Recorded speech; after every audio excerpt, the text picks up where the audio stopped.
Good morning, counsel. I'm going to call the case at 06CF88, State of Wisconsin versus Brendan Dassey. Appearances, please. Good morning, Your Honor.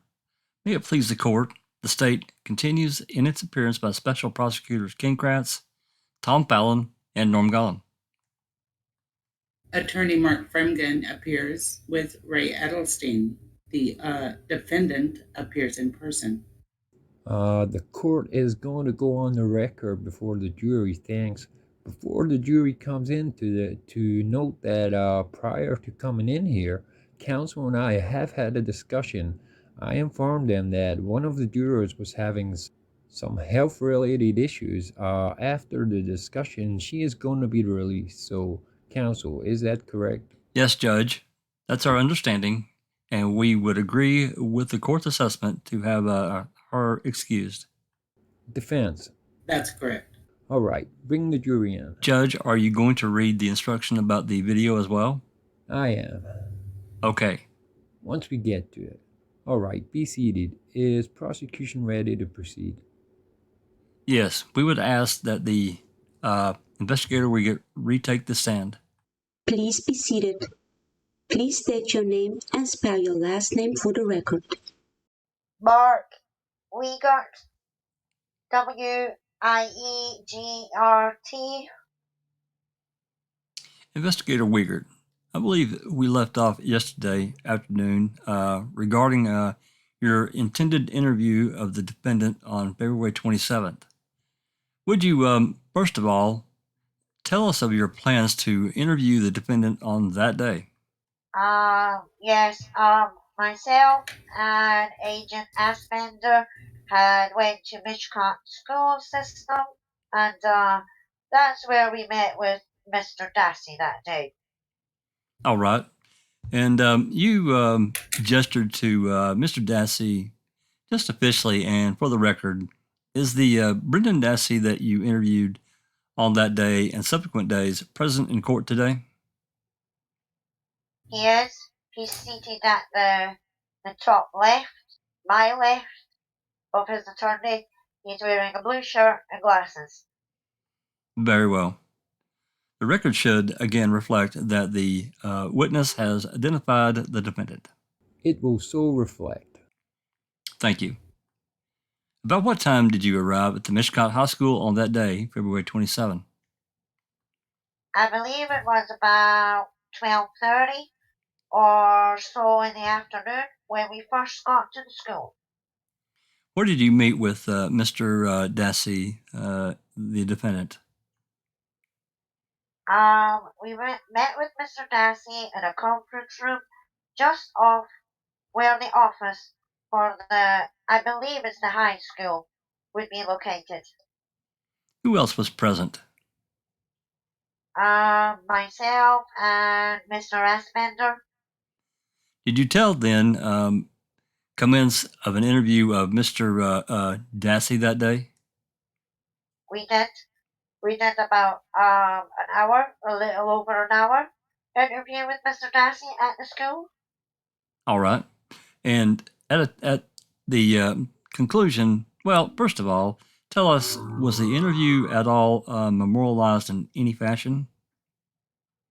We did do an audio tape. Unfortunately, all we had was one of the old cassette recorders, and we had that sitting on the table between us, and it didn't pick up very well. The audio was very poor. All right. At the conclusion of the interview, what did you do? After the interview, we had contacted District Attorney Kratz to inform him of what we had learned from the interview.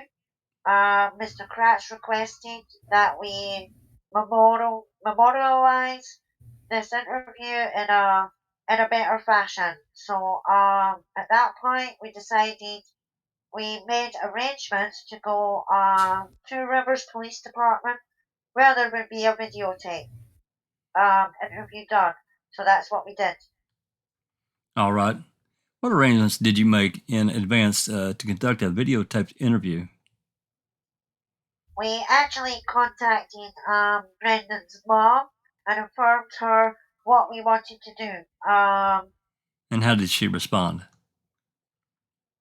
Barb actually responded to the school at the time. She rolled with myself, Agent Fassbender, and Brendan to Two Rivers Police Department, all in the same car. We came for a ride there. And tell us approximately what time did you interview the defendant at the Two Rivers Police Department? It was somewhere between 3:20, 3:30 in the afternoon when we started the interview at Two Rivers Police Department. And where was the defendant's mother, Barb Yonda, at the time? We had spoke to Barb prior to doing the interview and indicated she had every right to be in the interview if she wished to be. At that time, she declined. She waited in our outer waiting area, the police department, while we conducted the interview. All right. And approximately how long did you speak with Mr. Dassey this afternoon? I believe it was less than an hour that we did that interview. All right. At the conclusion of the interview, what was done between you and Special Agent Fassbender?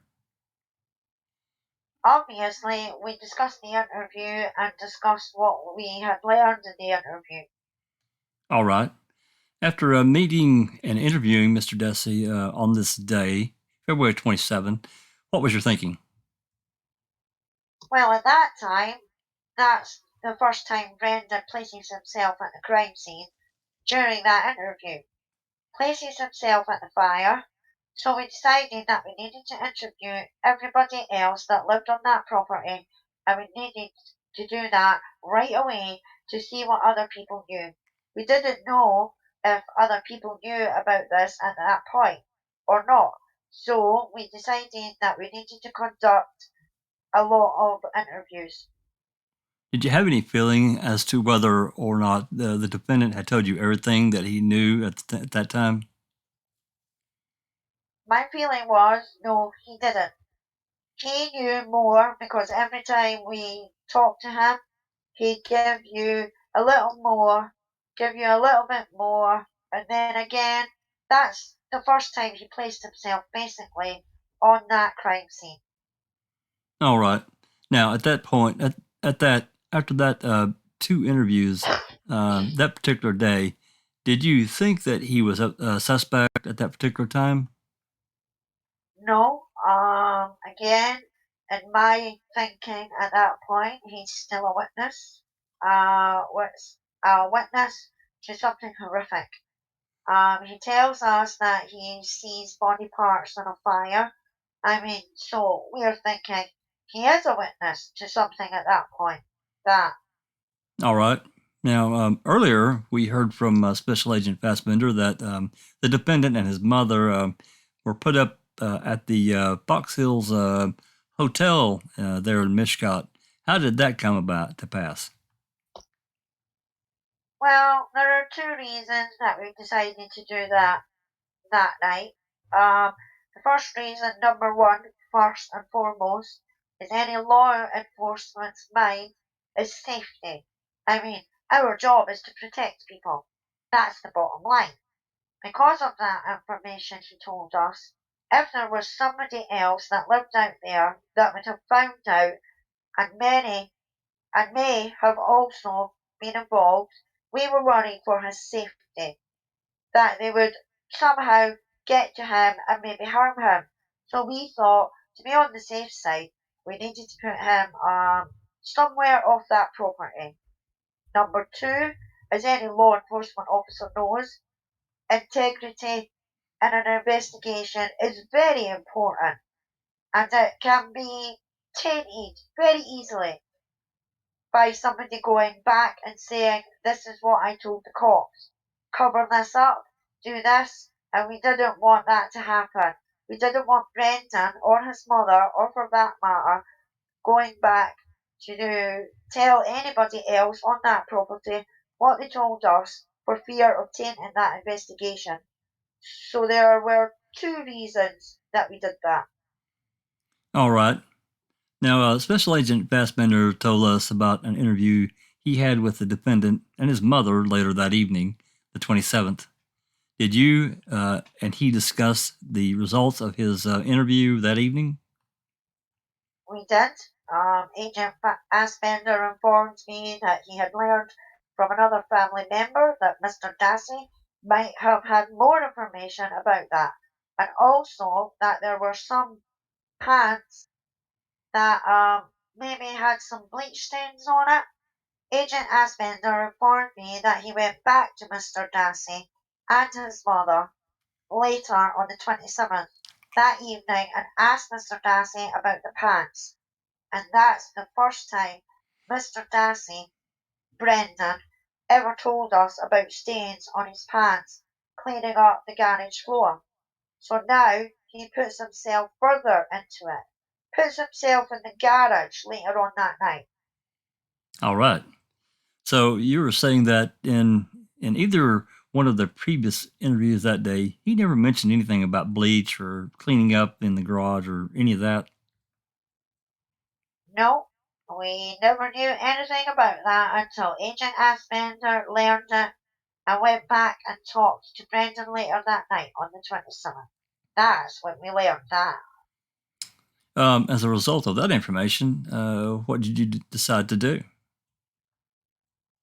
Well, obviously, when you keep learning little bits and pieces, Brendan keeps telling us a little more here, a little more there.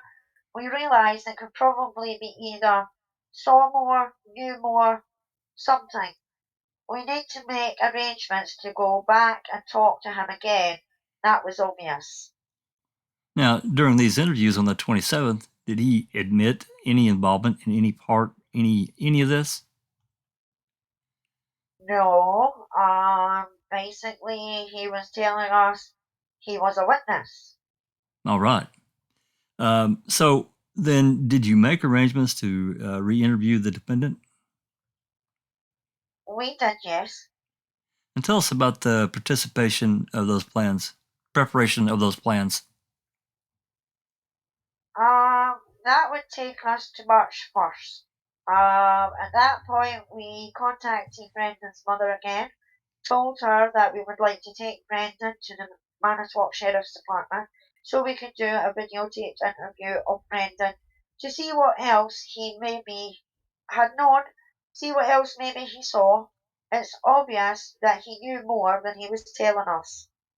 So at that point, we did again talk to his mother, told her what we wanted to do, and she gave us permission to do that. And Brendan agreed also. And Brendan went with us to the Manitowoc Sheriff's Department. All right.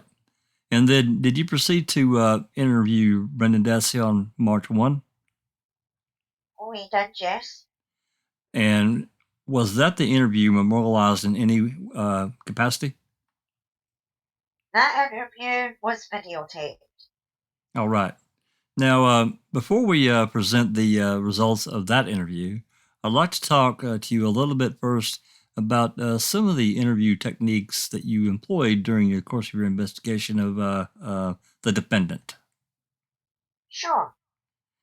During the interview on March 1st, did you and Special Agent Fassbender employ any deception during the course of your interviewing him? Absolutely, yes. All right. And tell us why. Well, one of the reasons that we say things that may not be true or use deceptive measures is to see how suggestible he is. I mean, if I would say something that's not true and he agrees with everything I say that's not true, obviously that's a problem. So we use techniques like that to see if he'll resist that. And in fact, he did. He would bring up certain things that we knew not to be true, and he would say, that's not true. It's not true. He'd stick to that.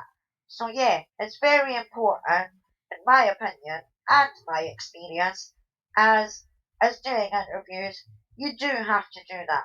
Absolutely.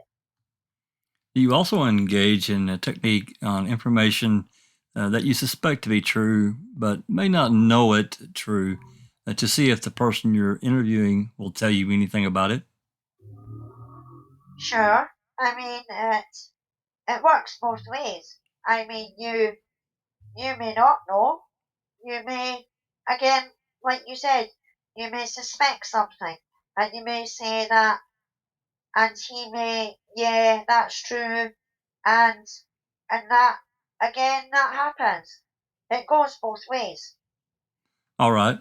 Now, what other interview techniques were employed during your questioning of the defendant on March 1st? We would say things like, you're going to hear on the tape that we already know.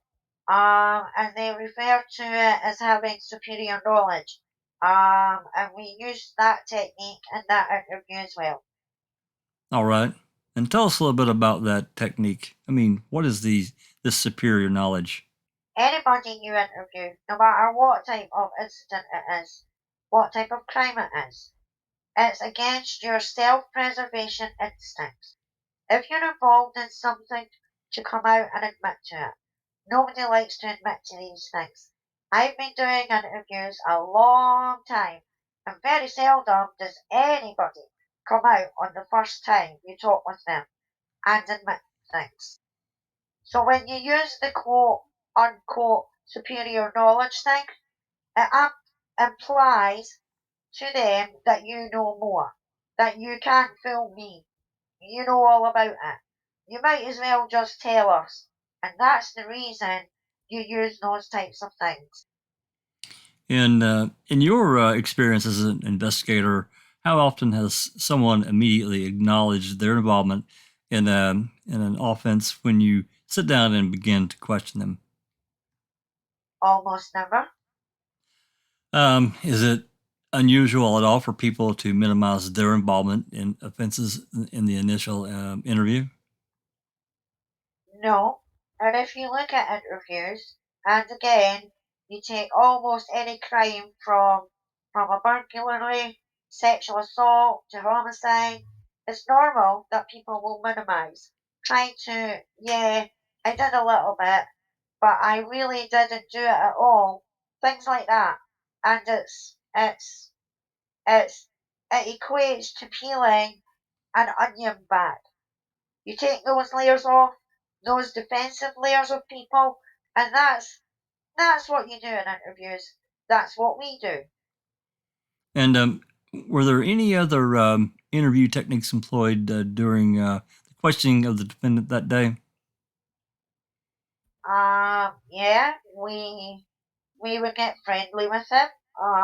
We would tell them that, it's okay, things are okay, because you don't want somebody upset. You don't want somebody afraid of you. You want to be, you know, different officers use different techniques. But I found the best way for anybody is going to be you try to befriend them. You be nice to them. I'm not a get in your face type of interviewer. And that any common technique you employ? Absolutely, yes. All right. Prior to questioning the defendant, did you advise him of his constitutional rights? Yes. He was read his Miranda rights from our rights form, our warning and waiver of rights form. You've been handed an exhibit. Tell us what it is. It's the Calumet County Sheriff's Department's warning and waivers of rights form. What is our exhibit number on that form? 206. All right. And tell us a little bit about that form, if you would. The Miranda rights you've probably all seen it on TV if you watch any cop shows. The right to remain silent, things like that. It was just a form that was used. The spells it all out. The bottom two questions indicate: do you know and understand each of these rights that I've explained to you? and it's either a yes or a no. And understanding these rights, do you wish to make a statement? And it's either yes or no. All right. Now, I also note that from my previous examination of the form, there is some writing on that form, some handwriting as opposed to the printed form. Yes, what? Tell us about that. What I do when I read the rights to people, I check them all off. First of all, to make sure I've covered them all, and then I have the person's initial them. Take a look at what I read to them, and I have them initial them, which I did in this case. I also do that for the part of the waiver where I ask them if they understand these rights and ask them if they want to speak with me, whether they say yes or no. I have them initial them too, to show that they have at least looked at this form and read them.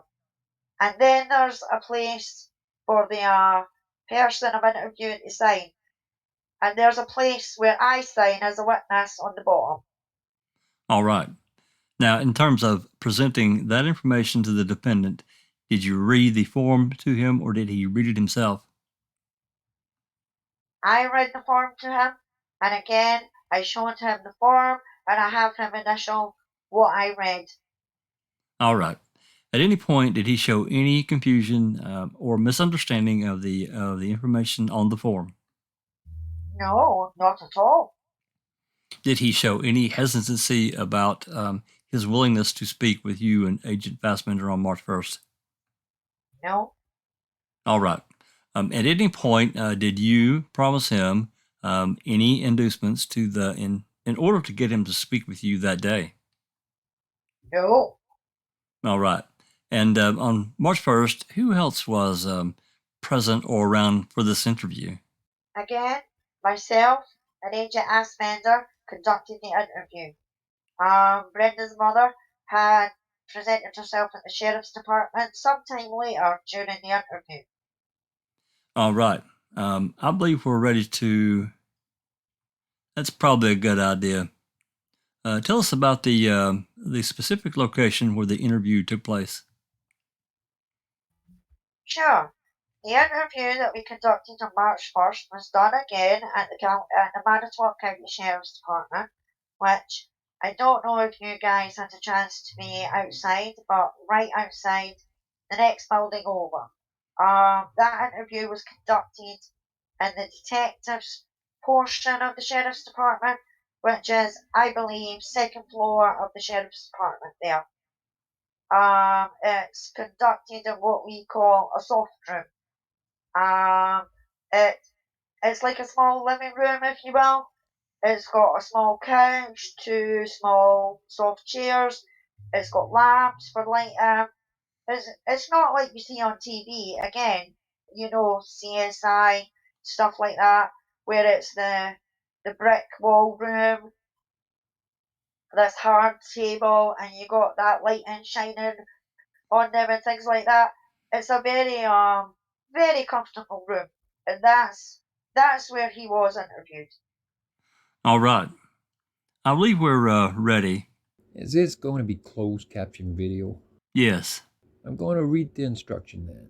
Yeah, I think that would be good. All right, ladies and gentlemen, closed caption transcripts have been added to the videotape. If you, the jury, believe in watching the video currently while reading the closed caption words that there's a variation between the videotape and the closed caption, you have to rely solely on the videotape. So, do you want the reporter to take this? I mean, there's a transcript of this as well. We can provide a transcript if necessary. We will be introducing a DVD as the actual evidence, consistent, of course, with the law and the instruction you just read.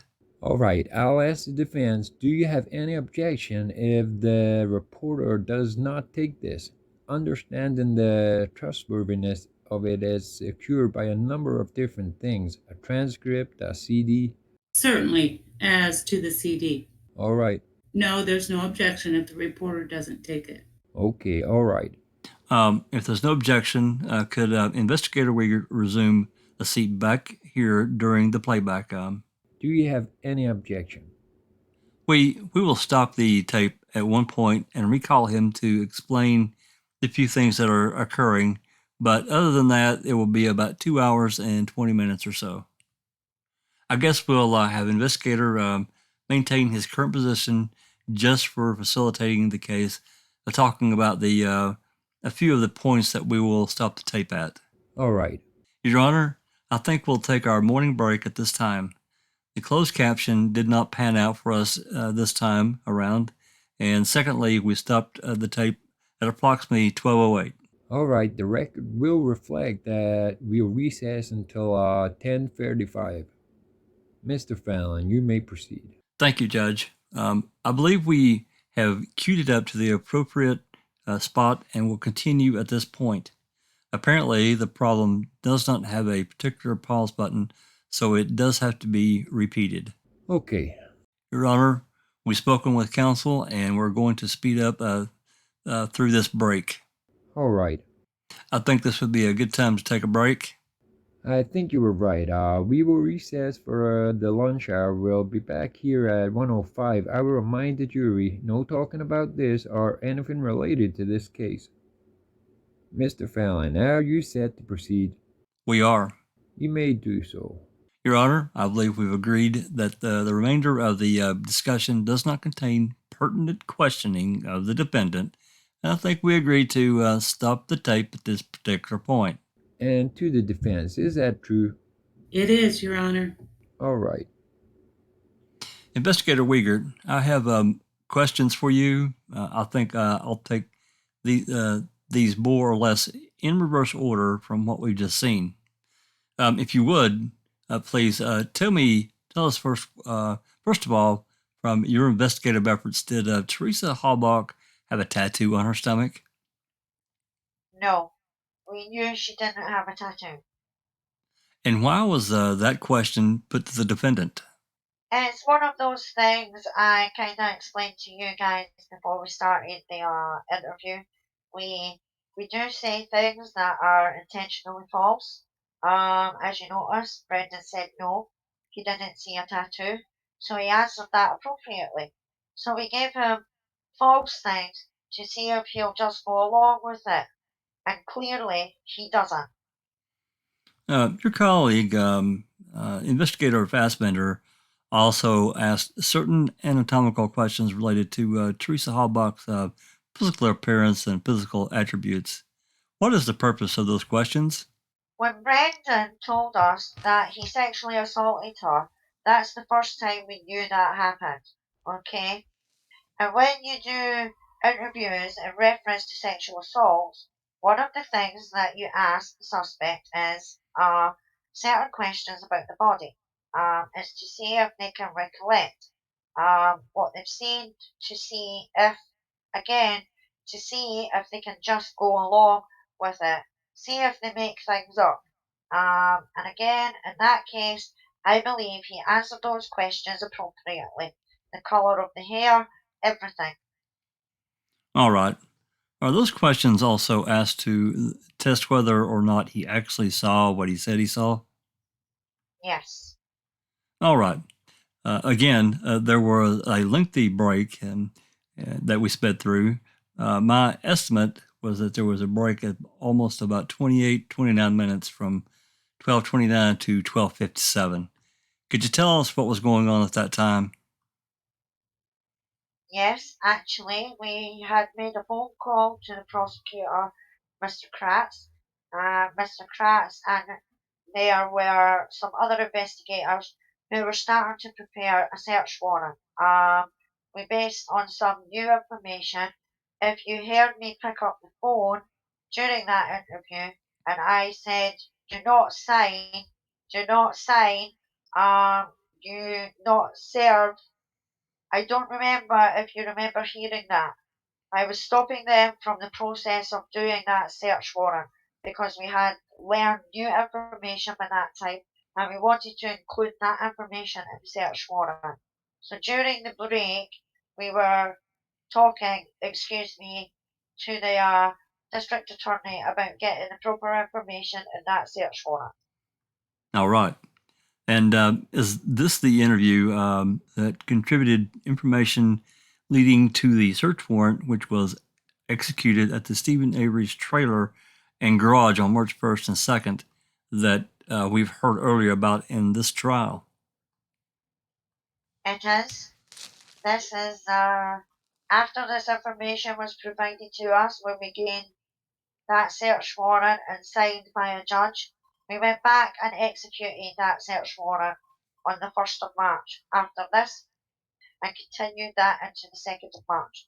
That's when we recovered the 2 bullets based on Brendan's information that she was shot in the garage, which is one of the bullets that contained the DNA of Teresa Hallback. All right. Now, we also noted that there were some drawings that you requested that the defendant prepare. Yes. Did you bring those with you today? Yes. I'd like to ask you some questions about those drawings. First one, I believe, is Exhibit 207. That's correct. And what is depicted in Exhibit 207? Exhibit 207 is the picture of the knife that Brendan drew for us. All right. And are there any writings or other markings other than the depiction itself? Yes. Brendan signed it. He dated it, and he put the time on there. All right. And the next exhibit? 209. Yes. What is depicted in Exhibit 209? This one depicts the garage. Brendan drew out the garage, and he had the snowmobile in the garage. He's got the vehicle in the garage. He's got the lawnmower labelled. He also put in where they laid Teresa and where he and Stephen are both standing. Again, he signed this one, dated it, and put the time on it. All right. Exhibit 210? Yes. What is depicted in Exhibit 210? This is a drawing he did of the burn pit area, indicating in this drawing is he's got the garage. He correctly drew out where the burn pit was. He put the doghouse in. He even drew her body lying in that depression, if you will, where we found her bones. And again, he signed this one, dated it, and he put the time on it. All right. And the last one, 208. Yes, this is a rendering of Stephen Avery's bedroom. Again, in this one, he's got the bed drawn in, he's got the dresser, he's got the nightstand, he's got the closet. He put on the wall the gun rack. He also drew Teresa's body on the bed. All right. I'm going to ask that your colleague, Mr. Fassbender, take those exhibits and bring those to the Elmo for publication. It would begin with 207, the reverse order that you have them, to 207 first. Now, again, this is the knife that he drew that we just saw on the videotaped interview. It is. It's the one he said that they used to cut her throat and stab her. All right. 209. Mr. Fassbender, please. All right. You might have to zoom out a little bit on that. All right. And 209, this is the depiction of the garage. It is. And if I can elaborate a little bit about that one. Yeah, I have a few questions, if I may. Okay. There seems to be depicted in there a stick person. What is represented by that depiction? That is where Brendan stayed when they took her out of the back of the RAV, where they placed her on the ground, and that's where they shot her. The thing about that one is he places her, if you compare this drawing to things you might have seen earlier in the trial, where we believe that there was a luminol stain or the stain, excuse me, the luminol showed a stain which we believed to be bleach, which he later says he had cleaned up in the garage, is exactly where that luminol lit up. All right. And I see initials. There's two X's with each initial. One is BRD. What is that supposed to represent? I had Brendan label where he was standing, and I had him label where Stephen was standing when he shot her. All right. And is the X which is depicted below the lettering BRD? That's correct, yes. And that's supposed to be an SA. Is that what that is? That is? Yes. All right. And there's a little box above the three circles. There's three circles between the stick person depiction. And then there's a box above that. What is that? That's where, if you remember in the pictures, there was I believe it's a John Deere lawnmower sitting. All right. And what were the three circles that are supposedly depicted between the stick person and the lawnmower? I believe that was where he drew the blood. All right. And just so that we're clear, is that his handwriting which appears on the right hand of the screen? It is. All right. Next, we're publishing 210. I believe you indicated this was the burn pit. Correct. If you see, he actually drew the mound in, and if you remember the actual pictures, there's a gravel and a dirt mound built up there, and I believe that's what he was drawing there. I'm going to have my colleague, Mr. Glen, hand you a laser pointer. Sure. And as I recall your testimony from a few moments ago, there is a doghouse that was drawn in. Right. He's got the doghouse drawn in right here. And here's that mound I was talking about. If you remember back on the pictures, that was the gravel and dirt mound. Right. And here was that dugout impression. All right. And what is depicted in that depression? He drew in where the picture reads up, and that's exactly where the bones were found. It was within this area here. All right. Next one, Mr. Fassbender, Exhibit 208, which I believe it is. If you zoom out just a little bit. All right. What is depicted in Exhibit 208? That would be Stephen Avery's bedroom, which he drew for us. All right. And there are a number of items. Specifically, there's a bed, which is depicted there. Yeah, he drew the bed in right there. And what is represented or depicted in the drawing on the bed? He actually drew Teresa on the bed, and you can see the chains or handcuffs that were attached to her legs and arms. All right. Now, what is the significant about the layout of the bedroom vis-a-vis the investigative beliefs initially when this case broke, and subsequently, what did you learn about it?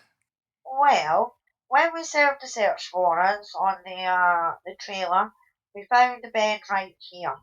Okay, the gun rack is on the wall. There's actually pictures, if you remember that. You see the gun rack, and the bed was here.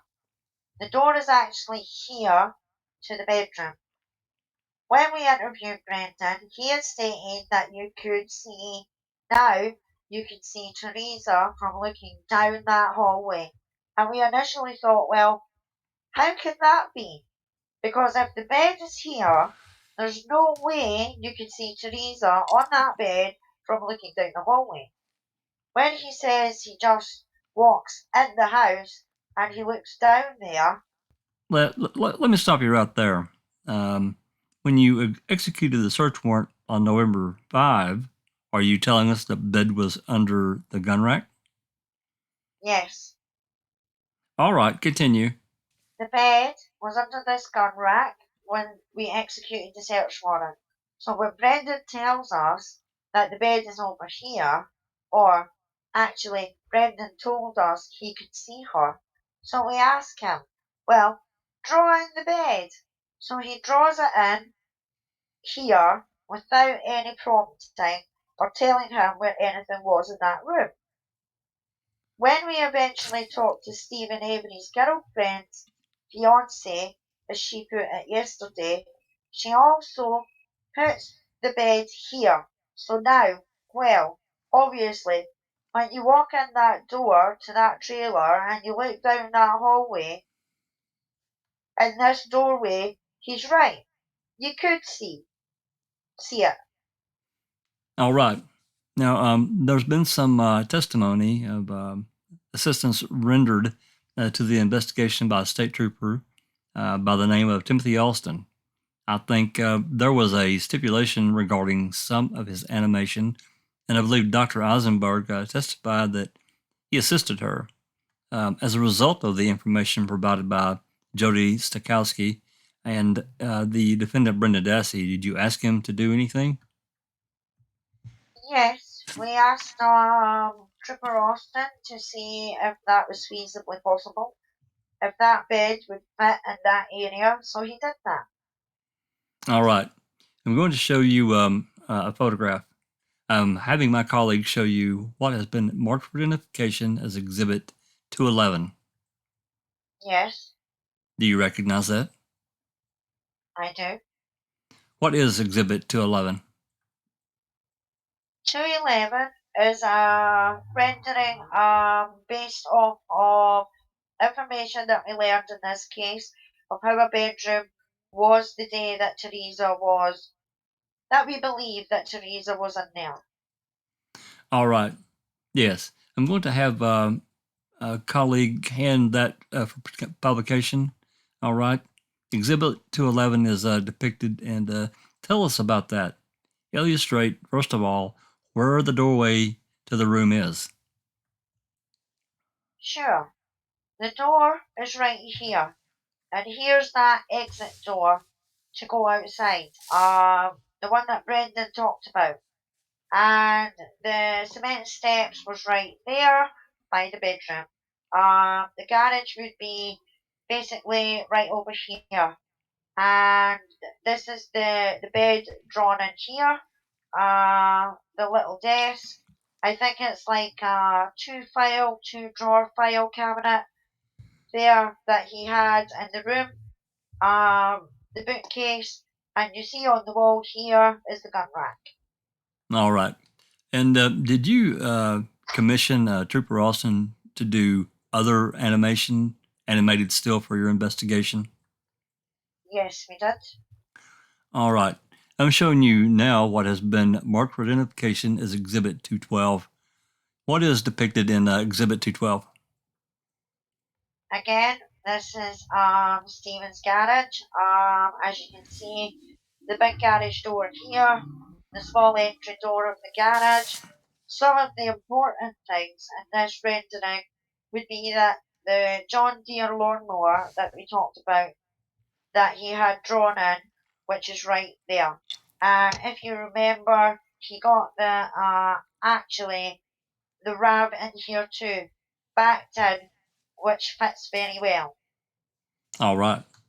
Now, just so that we're clear, there appears to be significantly less clutter in the photo than in the original photograph of that garage. Is that correct? Yes, And was that specifically requested of Trooper Austin? it was. And was that the first? Was that just to facilitate the general layout of the garage? Yes, All right. And do you believe that to be a representative portrayal of the information provided by the defendant? yes, I do. All right. Investigator WIEGERT, for the record, then, What was the address of Stephen Avery's trailer and garage?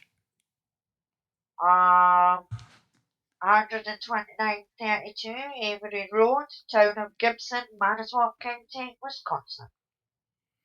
And is that the location where the defendant attributed these events occurred? It is. I have no further questions for this witness. I would move into evidence exhibits 207, 208, 209, 210, 211, 212, and I've forgotten the exhibit number for the DVD of the interview, but we would move that in as well. I don't think there is a number for it, but there is one for the waiver of rights, the 206. And 206. So we'll mark the DVD, that would be 213. You're asking that be... Yes. You're offering it? I would offer that as the official record. All right, Mr. Framjan, any objections to any of those? No. Then exhibits 206 through and including 213, which is going to be marked right now, the CD are received. I think it's a DVD. I'm sorry, DVD, yes. You have that, Ms. Clerk? Not yet. Not yet? All right. I just have a sticker for it. All right. We'll produce that before the end of the day with receipt of the exhibits. We would tender the witness for cross-examination. Cross? Your Honor, prior to commencing cross, could we take our afternoon break? There's a number of exhibits I need to gather up. All right, we'll have a break until 2:45. Very well. Thank you. Cross? Thank you, Your Honor. Officer WIEGERT, you covered a lot of ground, so bear with me if I jump around a little bit. Yes, sir. You've been with Calumet for 14 years, right? Yes. And you're now classified as an investigator, I believe you said. That's correct. That any different than a detective? Same thing, different name. Then so you're involved with more, shall we say, investigative duties from events as opposed to day-to-day responding to calls, taking reports, things like that. Yes, that's true. All right. Now, you established early on that yourself and Fassbender became what you've been characterizing as the lead investigators into the disappearance of Teresa Halbach, right? Yes. Okay. Was there, and I take it there was no particular hierarchy, even though he's a state employee and you're a county employee? Considered my partner? All right. So the two of you are working together on this thing throughout, from the beginning through today, basically. Yes. Okay. If you got a piece of information, you shared it with him and vice versa? When I could. What, if anything, would have prevented you from sharing the information? There's a lot of information in this case, and I believe we shared as much as we could together. Just in fairness, though, you did your very best to make sure that he knew what you knew and you knew what he did. We did our best. All right. Now, I believe you began your testimony yesterday asking about Kayla, right? Yes. And you went to Kayla because you received some information that she might have known something about Brendan losing some weight, right? Which time? On the 20th. Well, let me ask it to you this way. What was the first date you talked to Kayla? Yes, February 20th. That's not. Let me answer your first question. That's not the reason we talked to Kayla initially. No.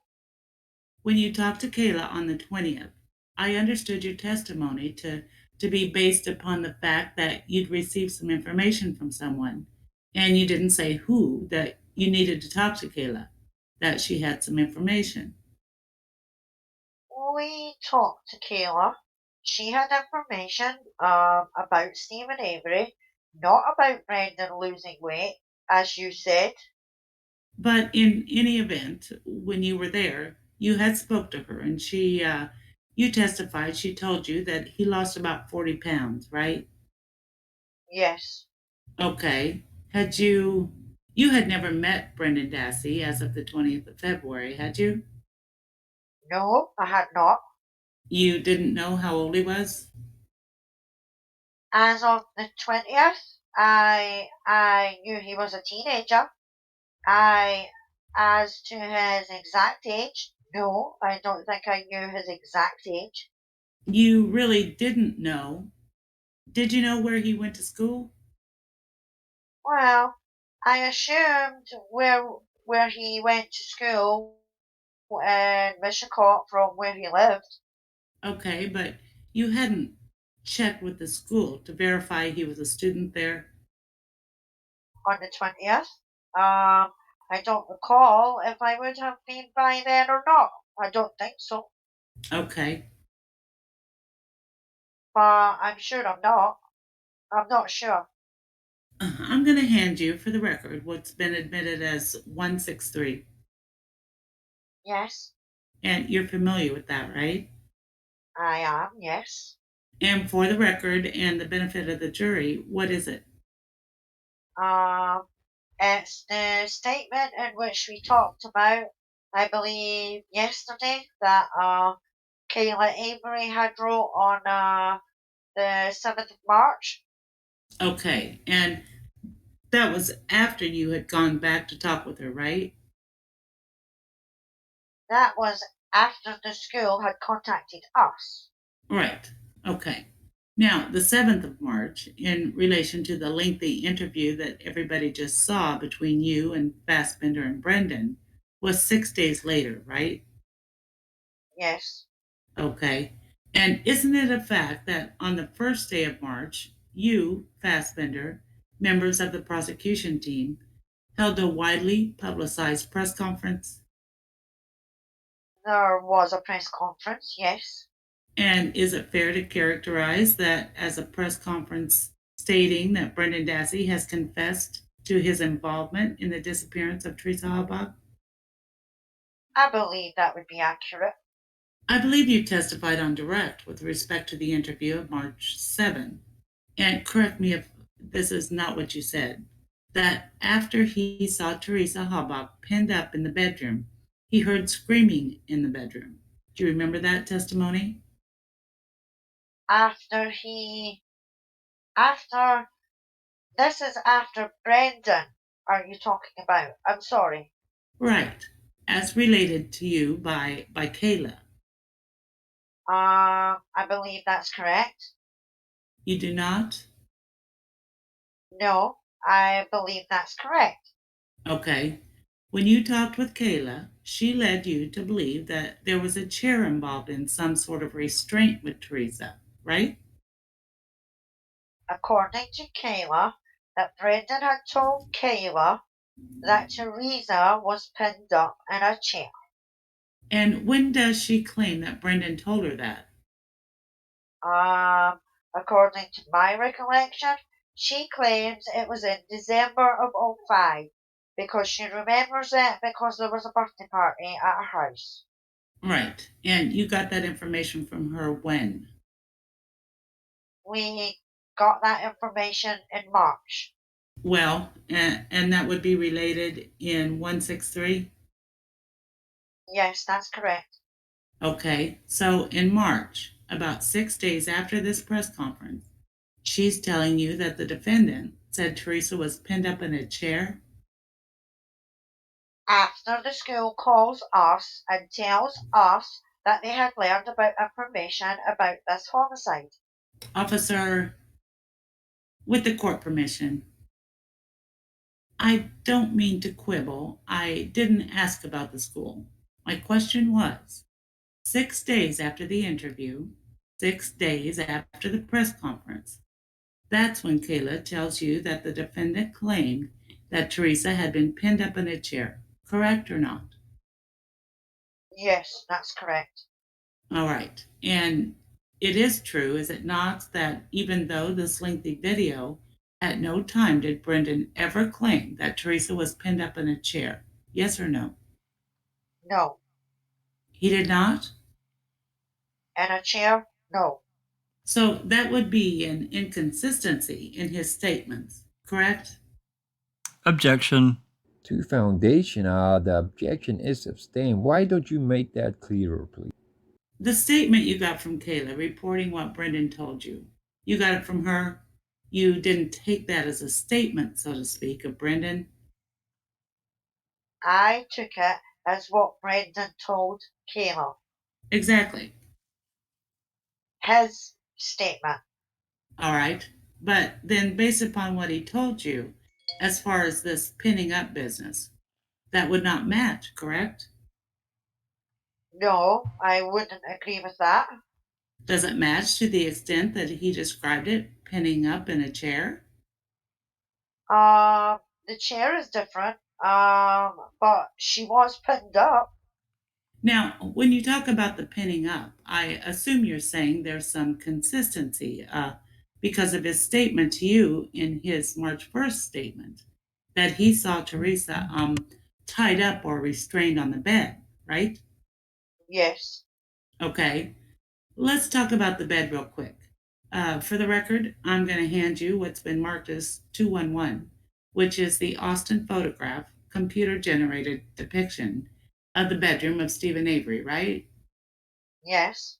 And you testified that he prepared that based upon the drawing that Brendan provided to you during the course of the March 1st interview, right? No, that's not true. It's not? No. Okay. What is 208? 208 is Brendan's drawing. Okay. And that's how he claims the bedroom was on October 31, right? Yes. Well, help me out then. 211, that Austin prepared. What is this based on? Is this not based on what Brendan was telling you? I believe what I testified to is that it was based on statements by Brendan and Stephen Avery's fiance, Jodie Sarkowski. Okay, but it was supposed to depict the condition of the Steve Avery bedroom as of October 31, correct? That's correct. All right. Now, I'm going to leave you this one. Sure. All right. You see on the exhibit, and it's number 208. That's up on the Elmo. It shows where the closet is in that bedroom, right? Yep. Okay. Now, this Austin one also shows the closet, correct? Yes. Okay.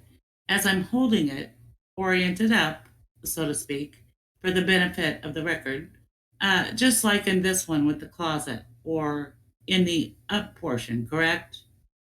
Sure. This should be the same, right? This should be the same. Well, the Austin rendition and what Brendan drew, because you believe that to be the configuration on the 31st, should be the same. That's, as I stated before, that's based on not only Brendan, but from Jodie Stokowski. I understand that, but they, in any event, should be the same, right? No, that's based on two people's statements. Well, if you look at the Austin rendition, you have the bed in the furthest possible corner. I don't know if that's north, south, east, or west. Where's the laser pointer? Right here. On the Austin rendition, this bed is actually up against the wall, right? That's true. Okay, and in Brendan's, the bed is not up against the wall, correct? Right, it's moved out a few feet Okay, on the same wall. on the same wall as to the head side, so to speak, Yes, but not on the left side, right? that's correct. Okay, and on Brendan's, I don't want to get the clerk. And on Brendan's, he has some furniture off to the left side of the bed, right? That is true. But when you had Austin prepare this one, you had that furniture off on this side. Again, that's a culmination of Jody Stokowski's and Brendan's statements are represented there. I understand that, but when you testified earlier, you asked Austin to prepare this based upon what both of them told you. That's true. Are there inconsistencies between Exhibit 208, as prepared for you at your request by Brendan Dassey on the 1st, and Exhibit 211 that you asked Austin to prepare? Sure, yeah. When, and if you can, give me a date. Did Brendan Dassey become a suspect in a criminal offense in your mind? Well, there were a lot of suspects. I mean, Brendan Dassey. Detective, again, I don't mean to quibble with you. I didn't ask about a lot of other suspects. I don't care about other suspects. I want to know, in your mind, when Brendan Dassey became a suspect in a criminal offense. Probably in March. What day in March? The day that he told us that he killed, raped, and mutilated Teresa Hallback. Okay, and that was? That was March 1st. All right. You had talked earlier on Direct for the benefit of educating those folks who are not familiar with the criminal investigation process about the differences a little bit between, I think you called it an interview and an interrogation, right? I talked earlier about that. I believe you did. Maybe not today. I think it might have been yesterday. I don't recall talking about it today. That's why I'm asking. But I'll take your word for it. Well, even if it wasn't yesterday, Sure, there is a difference, right? sure. All right. You interview witnesses and interrogate suspects, right? Not necessarily. But there's not a fine line. You're looking to draw a fine line. There's really not that fine line. Well, you knew as one of the lead investigators that Skurlinski, Baldwin, and O'Neill had already spoken with Brendan up in Marinette County, right? That's true, yes. And certainly by the 1st of March, you had received fairly detailed information from them, perhaps including a transcript made from a little recording device up in O'Neill's car, right? I did not receive the transcripts by March 1st, but I did have a chance to review reports.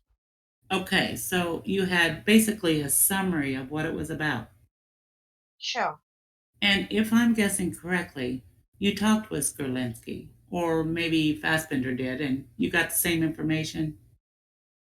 I did not talk to Skurlinski. Did Fassbender, to your knowledge? You'd have to ask him that. Okay, we can do that. Sure.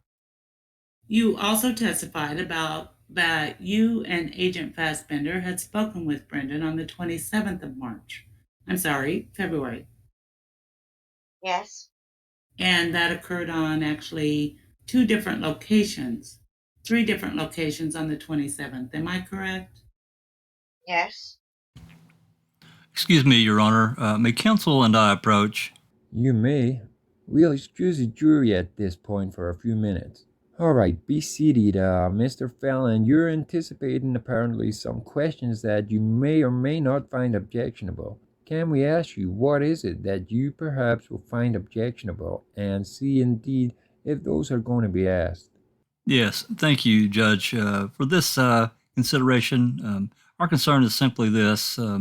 We would object to any attempt by the defense to introduce other statements, arguably exculpatory, given by the client, because the law is quite clear that only the party opponent may offer a statement of the opposing party, and as such, we would object as being hearsay to the introduction of those statements. Now, having said that, we recognize that at least we alerted everyone and the jury so that they would have a better understanding of the March 1st statement that the officers had in fact, talked to Mr. Dassey on 3 occasions on February 27. Only one of those interviews was fully disclosed and testified by Agent Fassbender.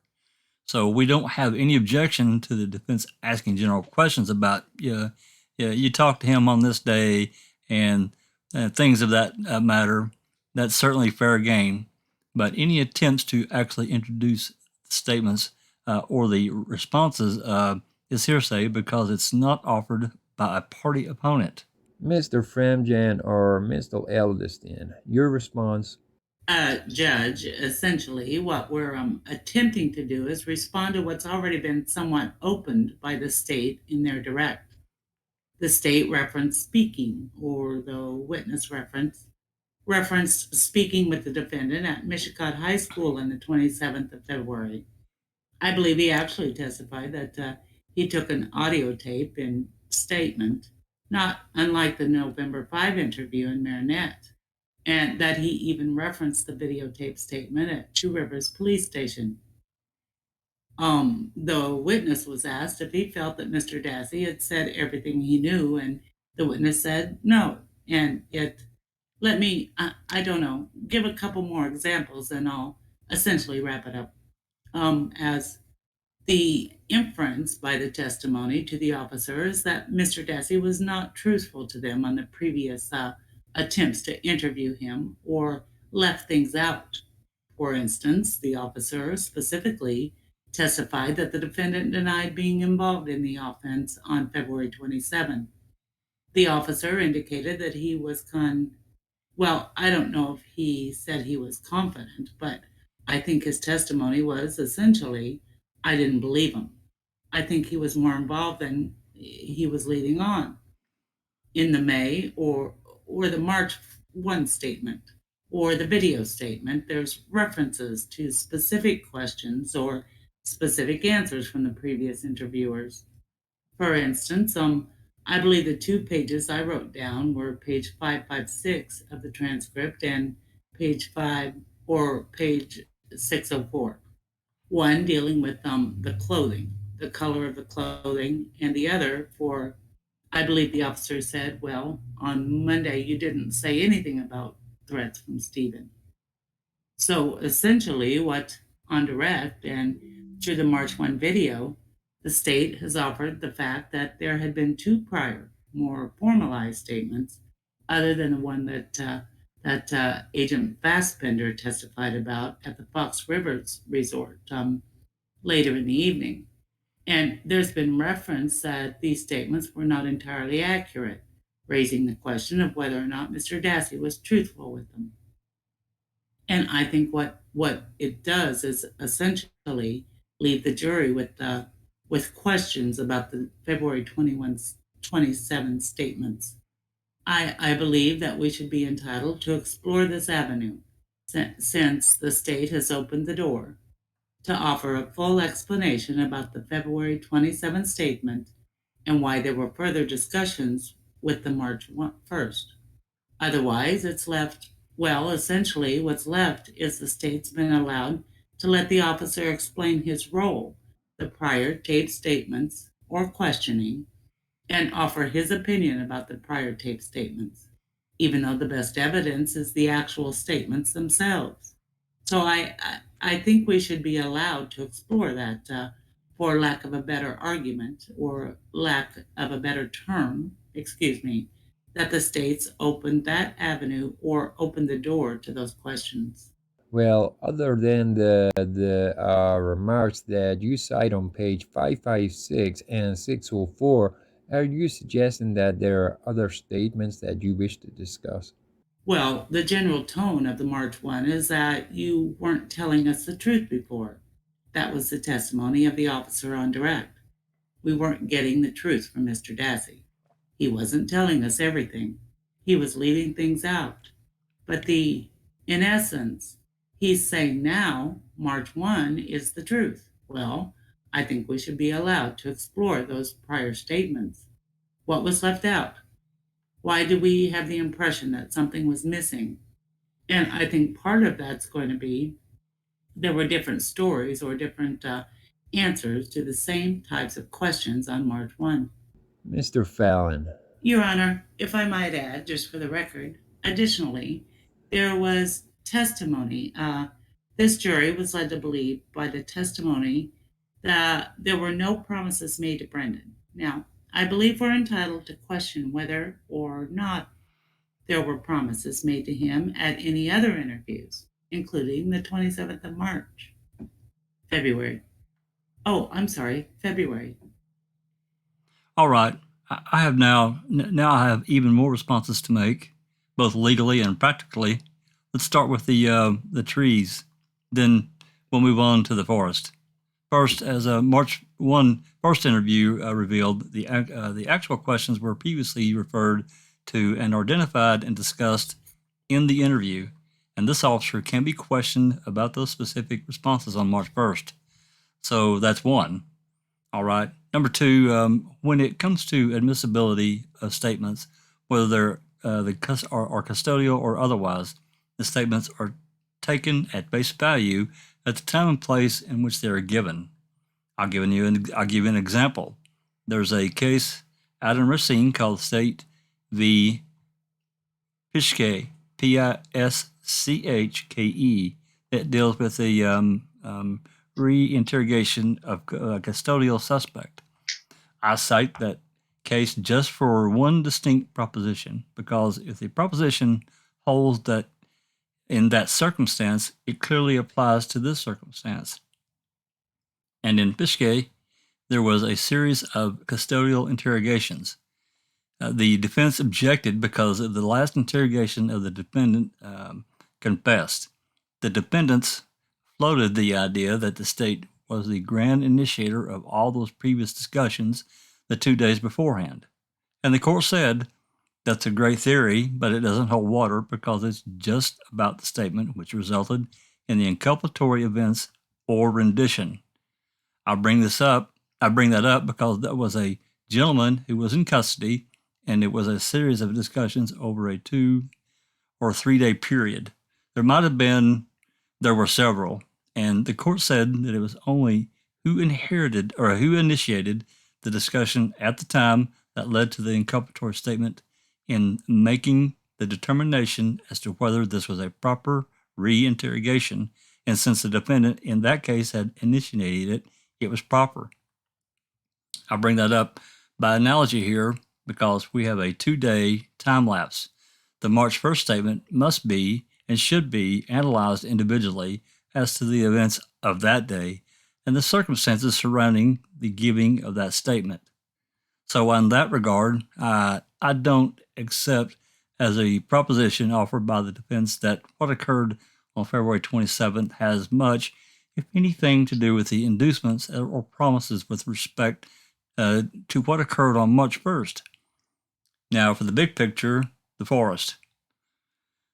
The reason behind that rule is to prohibit a party from getting in an aversion of the events without having to take the stand. And that's why the rule is crafted and structured around. It's an admission by a party opponent, and only the opponent can offer the statements. Thank you. Defense, do you suggest that Mr. Fallon's characterization of the rule is incorrect? I would say that the analogy is incorrect as far as this case is concerned. That Pischke analogy that Mr. Fallon presents essentially would leave the state with every opportunity to make one attempt after another to interview an individual until they get what they want, and then just introduce that one statement without any reference to the past. Even though, especially in this case, February 27 was certainly a primer to the March 1 statement. In particular, many of the questions, not all, but many of the questions were similar, but with different answers.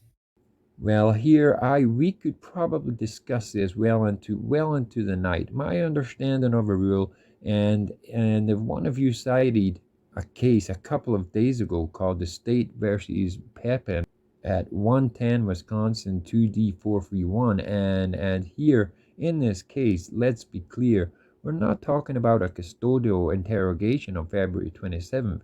If I recall, the parties, and this is predated your involvement, counsel, in the case, but the parties stipulated that it was not a custodial interrogation. But anyway, Pepin says that in instances such as we're faced here, that the state has a right to use inculpatory statements under 90801 4B1, I believe, is the statute admission by party opponents that the defense does not have the right to use any exculpatory matter that may appear there unless the exculpatory matter is so entwined with the inculpatory matter that it bears the same trustworthiness or the same guarantees. I can say that in this case, I don't think that situation, the trustworthiness of the exculpatory statements here, stands out. Thus, I'm going to grant the prosecution motion here, with the exception, I believe, those were matters on pages 556 and 604. You can go into those if you wish. Your Honor, if I could just, before we bring the jury back, I want to make it quite clear that while I don't necessarily agree with the ruling, I can abide to it as to answers. But I fully intend to ask this officer about questions he asked this young man on that date. I'll stay away from the answers. I want him to tell this jury whether he asked him certain questions and the manner in which they were asked. This defense, we are entitled to present our defense. We have raised this as a matter of suggestibility.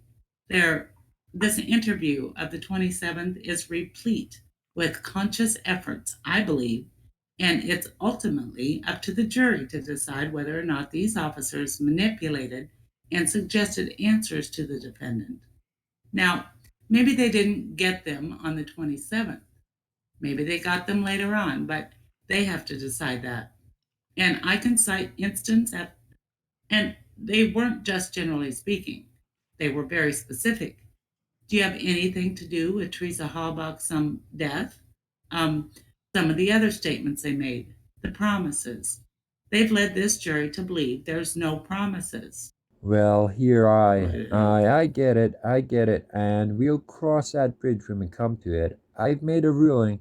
Let's get the jury back in here and let's move on. Be seated, counsel. You may resume. Thank you. Detective WIEGERT, on direct, you described for the benefit of the state and the jury different techniques that are a common time, oftentimes employed in the interview of individuals, correct? Yes, All right. One of those you described as the superior knowledge tactic, right? that's true.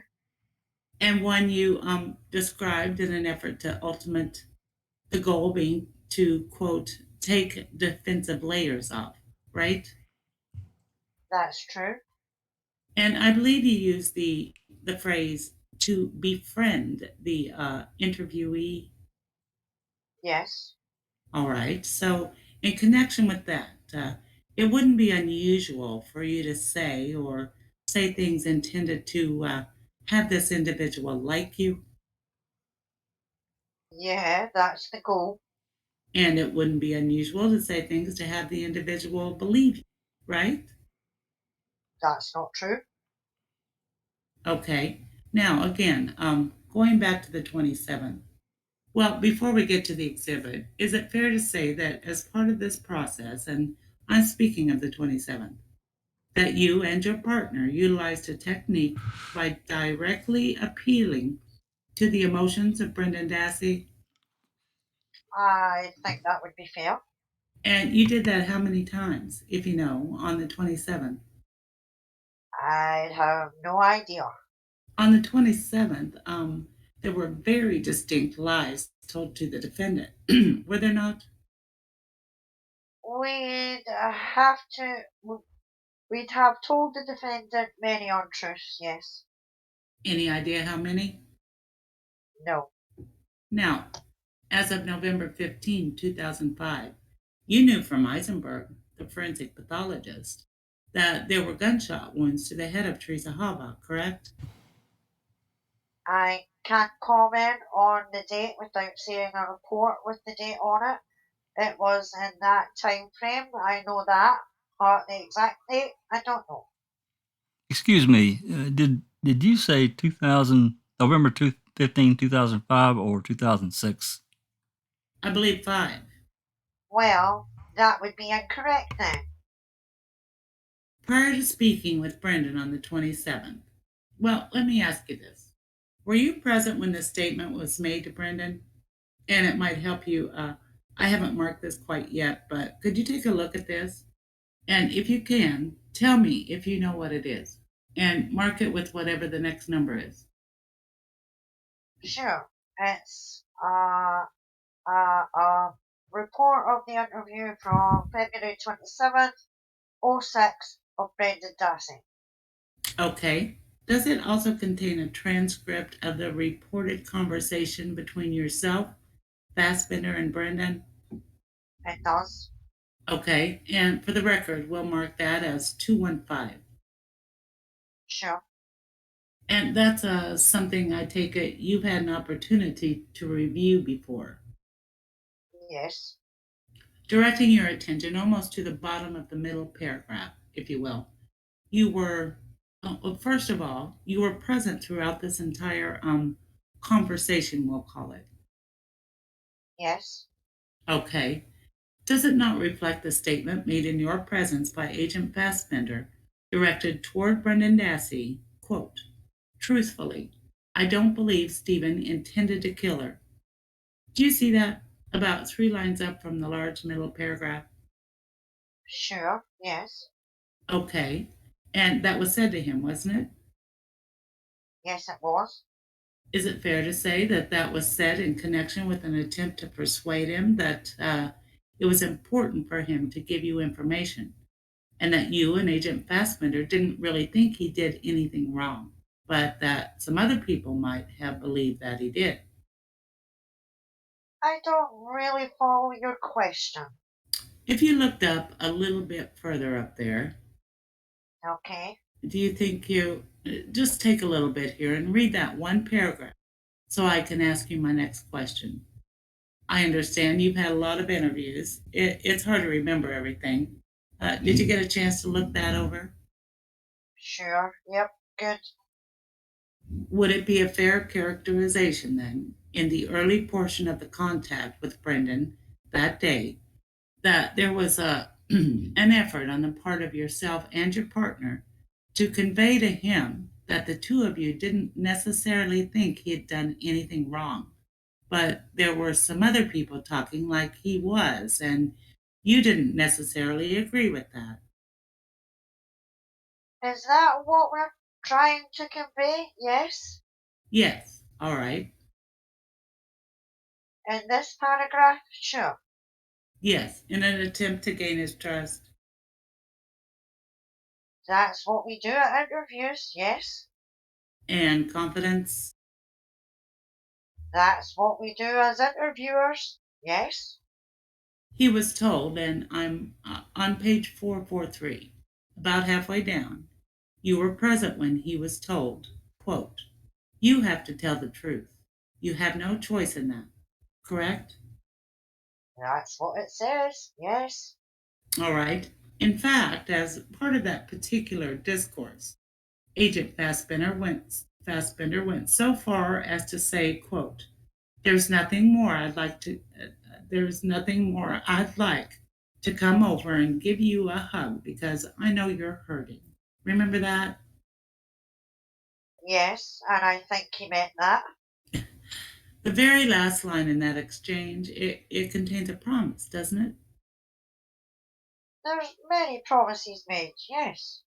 So the truth of the matter is, Investigator WIEGERT, that on the first, when you went to see Brendan, that was somewhat of a follow-up to the events of the 27th, correct?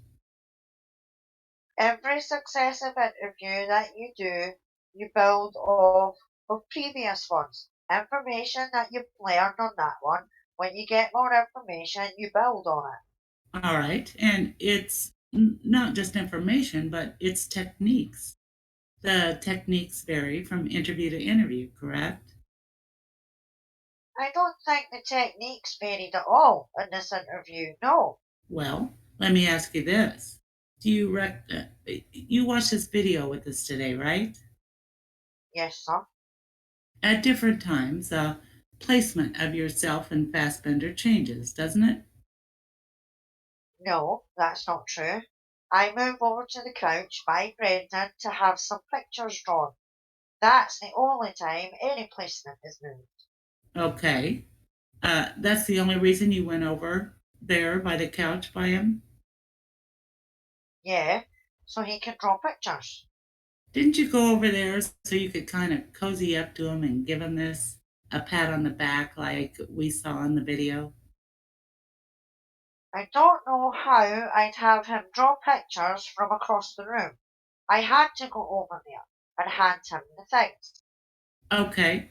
Isn't it true that as a technique of interrogation that you want this subject, so to speak, to be comfortable in your presence?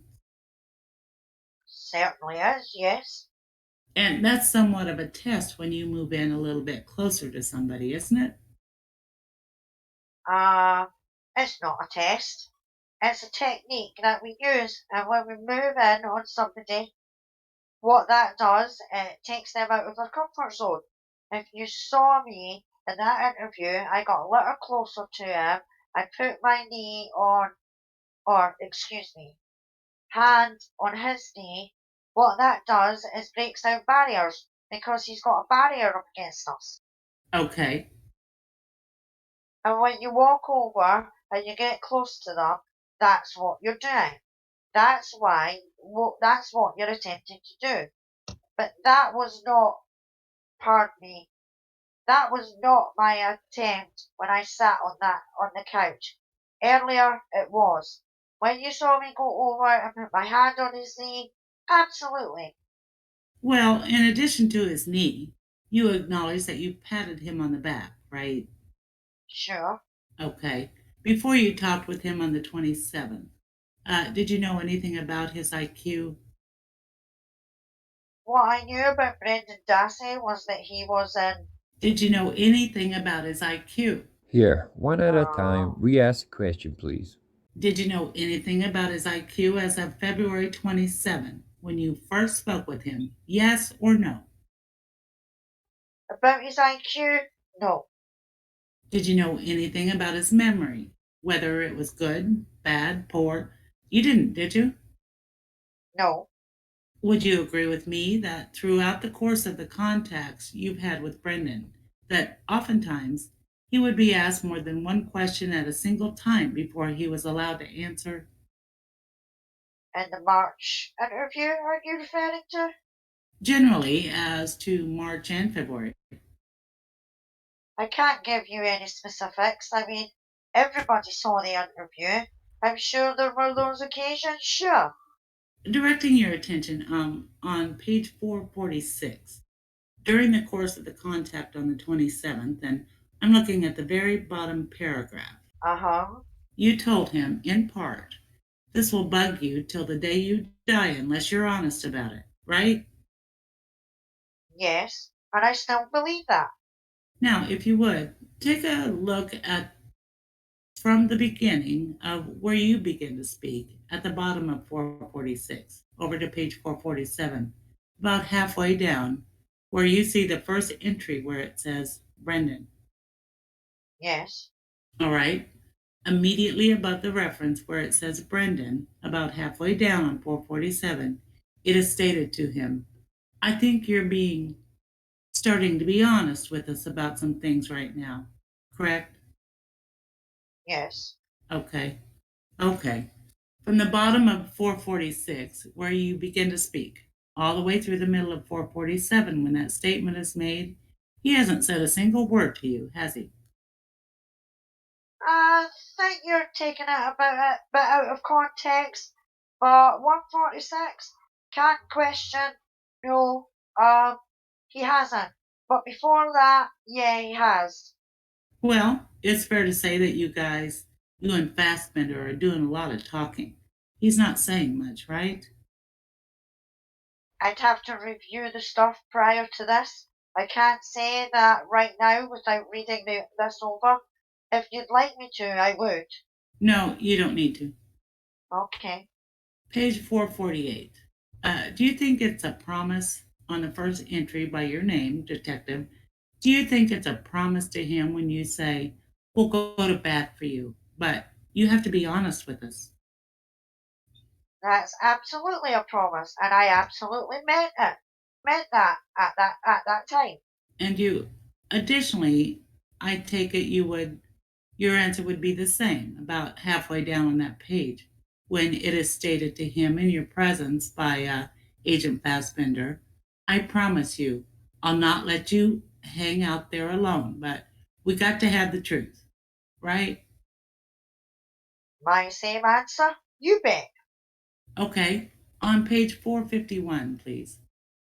You told him it's not your fault. Remember that, correct? Yes, I did. Okay, and and he really hasn't said anything to you at that point significant, has he? Again, I won't comment on that unless you want me to read what he said prior to that. No, that's fine. Okay. But you acknowledge making that statement, it's not your fault, right? I certainly did. And then immediately thereafter, Fassbender follows up without any sort of response from Brendan. Yeah, it's not your fault. Like I said, Mark and I are not going to leave you high and dry, right? Again, I said it and I meant it. Well, did you? You didn't say it. Fassbender said it. Things before, when I said it's not your fault, if I said it, I meant it. Right. And you acknowledge that prior to Brendan even responding in any way, shape, or form, or being asked for a response, it's your statement is immediately followed up by Fassbender reiterating that very thought that it's not his fault, that he hasn't done anything wrong, right? Are you saying that's what he says after me? Yeah, that's what he says after. Okay. Certainly. And further down, it is not the question is given to him, quote, what other parts did you see? Right? Yep. And isn't it true that at no time prior to that statement being made to him did he acknowledge seeing any parts? Again, I won't comment on them unless you want me to read everything prior to this. But right after that, he says, toes, he saw toes. Begging the court's indulgence, in order to have the witness answer my question, I would ask that he be given an opportunity to review this in order to answer that question. Review what? Pardon me? Review what? The witness indicated he would like an opportunity to review the portion of the exhibit before him prior to that statement being made to him on page 450 to my client on 451 in order to answer the question. The question being, he had not, prior to you making that statement, indicated he saw any parts. So you want him to read the 12 pages before that? If that's the only way he can answer the question. Your Honor, if I may, I guess I'm going to object. It's not that I have any objection to the officer reviewing the report or whatever. I'm going to go back to an earlier point, and I fail to see the relevance of the events 2 days before as it pertains to this particular cross-examination vis-a-vis the inculpatory statement obtained on March 1st. I mean, that's 2 days earlier. It's a marginal relevance. That's my concern. I don't have any. The officer can read if he wishes. That's fine. Yeah, well, It seems cumulative. and it may well be cumulative. I think it passes the relevant test, and I'm going to overrule your objection. I don't want to be in a position where every time an answer is given, we're going to go back and reading things because we're going to be here all night. I'm going to suggest, counsel, you just proceed. get the answers that the officer gives, and we'll move on from there. Well, if it's going to assist him to answer the question, he has the materials available, I think. He can refresh his memory with that in order to answer the question. I'll do the best I can. Just ask. Isn't it true, and I'm making reference to page 451, that Agent Fassbender, in your presence on the 27th, suggested by asking Brendan Dassey as follows: okay, a human body, dot, dot, dot. Isn't it true that prior to that phrase, a human body, being uttered by Agent Fassbender, that Brendan Dassey never said anything about seeing a human body? Well, you can't tell from the transcript because that was looks like the inaudible part of the transcript. So, I mean, you know as much as what Brendan said as I do. It says, I seen dot dot dot. Nowhere does it say, prior to Fassbender making the suggestion in that form of a question, that there was a human body, correct? He says he sees toes. He said he saw toes prior to that, but he did not say he saw a human body, correct? Again, I can't answer that because it's not here.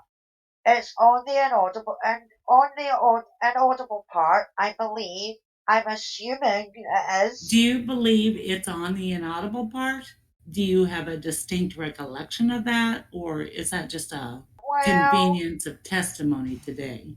Let him finish the question before you start answering. That's argumentative. I ask that it be stricken. I'm going to let the question stand. Answer it if you can. if it's prior to the videotape statement, which I believe it is, which I indicated when we talked about that statement, that's why we went to the Two Rivers. It's an inaudible part, and I believe that's what's meant by the dot dot dot. But you don't know what's contained in the inaudible part, do you? No, that's why we did the next video statement. Well, you're certainly not suggesting that there are significant portions of this statement that we are presently discussing that are inaudible, are you? Yeah, I am. Going to page 453, Yes. keeping in mind that, well, let me ask you this. By the time you got to this part in your contact with Brendan, didn't it occur to you that he had some cognitive limitations? No, he was a mainstream student at Mishcot High School. He was a driver's ed. He could answer questions. He could understand. No, and I think it's evident from watching the prior video Okay. that he can understand. I didn't ask you what was evident to you. I'm not an expert in cognitive abilities, if that's what you're asking. I didn't ask you if you were an expert. I just asked if you believed he had cognitive deficits. My answer was no. All right. On page 453, you asked him, am I correct? Would you say yes or no for me, Brendan? You see that? Just give me. Yes, I do see that. Yes, sir. And without giving the response, is it fair to say that he did exactly what you requested of him? For example, say yes or no. No. I asked him a question and he answered the. You asked him, go ahead. I asked him, would you say yes or no? Yes or no for me, Brendan? And he said yes. All right. So he did exactly what you asked him to do. He answered Say yes or no. my question. He answered my question. The question was, would you say yes or no for me, Brendan? Right? He answers yes. And that's how he answered? That's how he answered my question. Go a little further down there, Detective. The statement was made to him on the 27th, for your convenience, about 4 lines up. A portion of it. Did you help him put that body in the fire? If you did, it's okay. You acknowledge you made that statement to him? I did make that statement to him, yes. Were you attempting to persuade him that if in fact he did such a thing, i.e., putting a body in a fire, that it was all right? What do what you do in an interview is people I'm not asking for an explanation. randomize. I'm asking for an answer. My question is, I think I'd have to expand on that answer. Your Honor, he's entitled to be rehabilitated by. Yeah, just answer the question, please. Could you just ask it again? How you'd like it to? I'm sorry. Could you read it back, please? Was I attempting to persuade him? Yes. All right. Were you attempting to persuade him that what he did was, as you put it, okay? Yes. All right. Now, as a trained investigator with 14, is it 15? I can't. About 14. All right, 14 years. You know that's not true, right? Somebody puts a body in a fire. It's not okay. Right. And it's not okay. So you acknowledge that you called it deception. I call it a lie. We call it whatever we want, but it's not true, is it? It's not okay to put a body in a fire. That's true. And the statement that you made to him was, I guess you would characterize it as a deception. You can call it a lie if you wish. I certainly will. That is true. Thank you. Detective Wiegert, as a result of you being lead investigator, along with Agent Fassbender in this case, you've had an opportunity to be present throughout the proceedings, correct? Yes. Okay. And so you've had the benefit of being able to hear what all the other witnesses have said prior to your opportunity to testify. That's correct. I've been here the whole time. And you heard Nick Stockey testify, right? I did. Okay. He's our blood spatter man? Yes. Okay. Had prior to this case, had you ever been involved in any cases that might have utilized blood spatter evidence? Blood spatter evidence? No. Brendan was asked, was he not, on the 27th? And I'm making reference to 459. I'm there. Okay. About the middle of the page. Question. Did he say anything about shooting her? You asked him that, right? Yes. Okay. And you knew by the time you conducted this interrogation, whatever you want to call it, that there was evidence of a gunshot wound to Teresa Halbach. Isn't that true? That is correct, yes. Is it fair to say that you did not follow up with that particular question? And I'm making reference to the shooting her question anytime soon following the time it was first proposed to him during the course of this interview. Objection, vague, indefinite. Well, I have a relevance concern about that. What? Well, that was poorly phrased, Your Honor. Let me try it a different way. I agree. You knew, based upon your role as one of the co-lead investigators, there was evidence of a gunshot wound on that day when you did the interview. We learned about right in that time frame that there was possible gunshot wounds. That's correct. All right. But if you would, take a look at 459 then. Yes, sir. Just on that page alone, is it correct that there are 5 questions given to him after your question to him, quote, did he say anything about shooting her? That would be correct, yes. Okay. None of them are a follow-up as to having anything to do with the shooting, correct? That's correct. Okay. Page 463, please. Okay. Top third. I guess everything prior to the first entry for Fassbender. You stated to him you didn't see it. Did he tell you about it? Correct? That's the question, yes. All right. Apparently, there's no response, right? Yeah, there's nothing there. And then the next entry. Again, it's you speaking to Brendan. No, as in a question. No? Say yes or no. Is that what it says? And is that what you said to him? That's what it says. A lot of times we would use head yes or no's. That's why that might not be there. But you're correct in saying that's what I say next, yes. And again, he did exactly what you told him to do, and that is to say yes or no as his next response.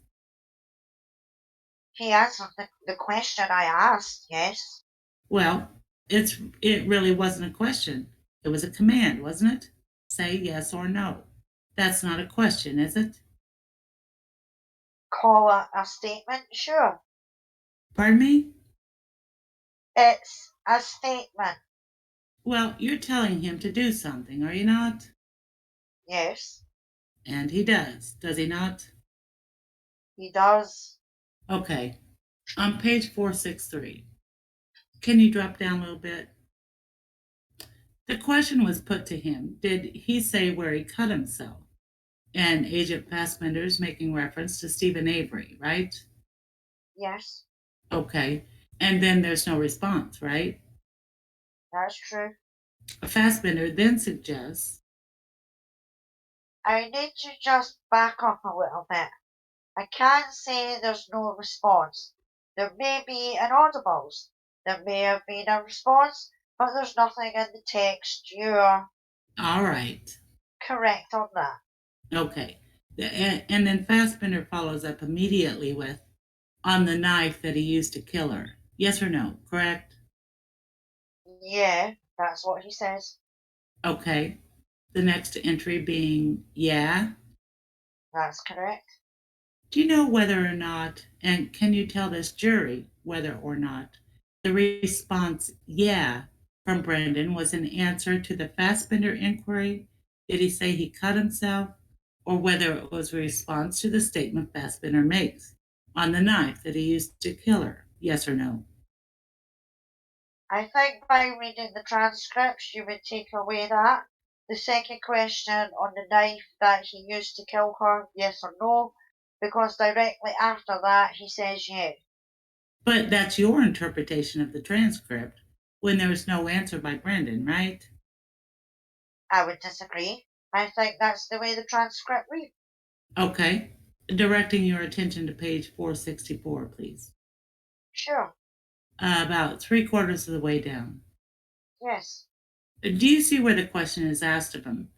Did he say he had a gun with dot dot dot? Uh-huh. Okay. Is it correct that there are actually three questions asked of him before he's even given an opportunity to respond? You mean in that one sentence? Not in that one sentence, in the next three sentences, the next three entries, before there's any response. And there is no blank space where you're anticipating a response, right? That doesn't mean we're not anticipating a response. There's sometimes long pauses. Again, if I could refer back to the statement you saw in there, sometimes it takes him a while to answer for whatever reason. He thinks of an answer, and that's not accurately reflected in here. Okay, but you don't know whether there was a pause? I don't know, but I would suspect there was, but I don't know. You're correct. Okay. It's not an uncommon technique to pepper an individual with questions. And that by that I mean ask him in rapid succession by the various investigators involved. It's not a technique that I use. On page 466, Yes, sir. you ask the question, did he threaten you? Correct? Yes. Okay. And there is a response there regardless of what it is, correct? Yes. That little exchange, if we can find that to the threats in this particular interview, Is it fair to say that the subject is changed by you during the discussion of this issue of threats? And you simply say, go back to the close. And that occurs within a matter of 3 or 4 questions. Yes, but he answers the questions, so we change subjects. Okay, well, in regard to that, you never asked him, the question was asked of him, what did he say? Right? Yes, Okay. Nobody asked him what, nobody asked him when that was said, correct? no, Nobody asked him where it was said, correct? that's correct. Were you not interested in knowing that if someone has in fact threatened somebody, that it would be important to know when that statement was made? Well, I think, again, you're taking it out of context. If you see the other interviews as well, we asked him that. Where did it happen? What did he say? And even in here, I'm talking about this interview. you're talking about this portion of the interview. I'm talking about the interview as a whole. I think we probably asked him a few times about that. That would be my guess. That's in here. But you're correct when it says he does answer that question and then we move on. Is it fair to say that there was not an effort to fully develop that as information at this point in the interview of the 27th? At this point in the interview, that is fair to say. You were more interested in going back to other things that might be more directly related to the disappearance and death of Teresa, correct? We do move around in the interview, that is correct. All right, well, is that in fact the reason that you shifted back to? Your Honor, I'm going to have to interpose an objection at this point and ask that we approach. Okay, you may resume your cross-examination. Your Honor, if I could just have just a minute, I may move on to the March 1. I guess I'm not quite ready to get to March 1, but we're close. Later in the day on the 27th, I think you said on direct because there was problems with, or whatever you perceive to be problems with the audio tape of the interview at the school. You took him down to Two Rivers Police Department, right? That's correct, yes. Can you identify what's been marked as 214, please? Certainly, that's another Miranda rights form, like I explained during the last interview. This is just another copy of that. Not the same one. This is one that we read to him prior to doing that videotape statement in Two Rivers. All right. This is what you use when you have criminal suspect, don't you? Not necessarily true. If you had a criminal suspect at a police department and you're going to question him, are you telling us you're not going to read him his Miranda warning? No, that's not what I said. Yes, I would if I had a suspect there. Okay. That I intend that there's some variations as you know that go into where you have to read them the Miranda and when you don't have to read them the Miranda. In this case, if I could explain real quickly, the district attorney requested that we Mirandarize him prior to taking that statement. So that's why that was done. And the district attorney is your legal advisor, right? That's true. Okay. Your Honor, I move 214, please, and to. It's offered. Any objection? No. Received. When you went over there to Two Rivers, your intention was pretty much to try to memorialize the type of things that you discussed up at the school. Yes. Okay. Without going into the tedium of questions and answers that may have, or questions that may have been asked of Brendan at that interview, is it fair to say that it was you, Fassbender, and Brendan? Yes. Okay. And is it also fair to say that some of the same techniques that were employed earlier at the high school were utilized as well at Two Rivers? Yes. And that would include lies, Yes. and that would include attempts to appeal to his emotions, Absolutely. and it would include attempts to have him give responses based upon leading questions containing facts you believe to be true. There were some leading questions. You can't tell us how many No, without counting them up, I guess. that would be true. Now, at the conclusion of that, is it fair to say that you were still of the opinion that Brendan had not been totally honest with you? I would say that's a fair statement. I believe you, during the course of that conversation, made him understand from time to time that you didn't think he was telling you everything there was to tell. Yes. Ultimately, he and his mom, and I believe, was it his brother? You made arrangements. You and Fassbender made some arrangements for them to stay up at Fox Hills. Yes. We had talked about that earlier. We certainly did. Okay, and that's a resort in Michigan. That's correct. Okay. And I believe your testimony was you wanted him to stay up there for you were concerned about his welfare. There were two reasons which I had stated, and that was one of the reasons, yes. Okay, and what were your two reasons? His safety and the integrity of the investigation. And isn't it true, Investigator Wiegert, that another reason was that you were attempting to befriend him and his family? Had nothing to do with it. Okay. Was it true that another reason you wanted him up there was to isolate him? No, if I wanted to isolate him, his mother and his brother wouldn't be there. No, that was not true. The last contact you have with investigators on the 27th was initiated at approximately 10:50 p.m. at night, right? That is true, yes. And what time was the first contact at the school? I think you said about 12:30. Um, I think it was 12:30, but we weren't with him the whole time. I mean, we were gone a long time and we came back. Actually, Agent Aspender came back in the evening. When you interviewed Brendan on the first, where did that take place?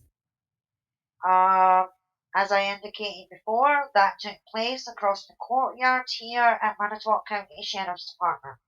Do you know how many times either you or Agent Fassbender, during the course of the interview on March 1, the video one that we all watched here today, suggested to Brendan or told Brendan that he was a liar?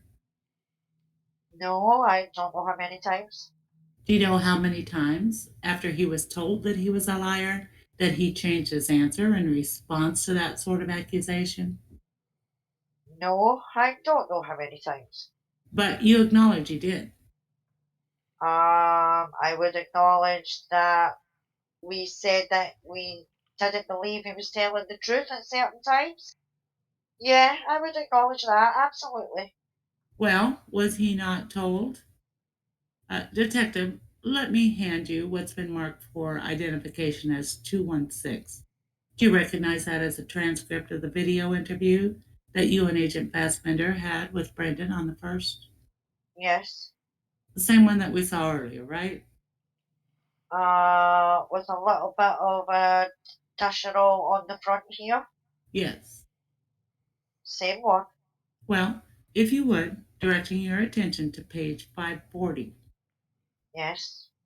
Do you agree that that's pretty early in the contact? Yes. Okay. Brendan, on the first, in your mind and the mind of Fassbender, is in fact a suspect, isn't he? When you conduct this interview, he's a suspect in your mind, yes or no? No. Is that why on page 540 it was said to him by Fassbender, in your presence, I want to assure you that Mark and I are both in your corner. We're on your side.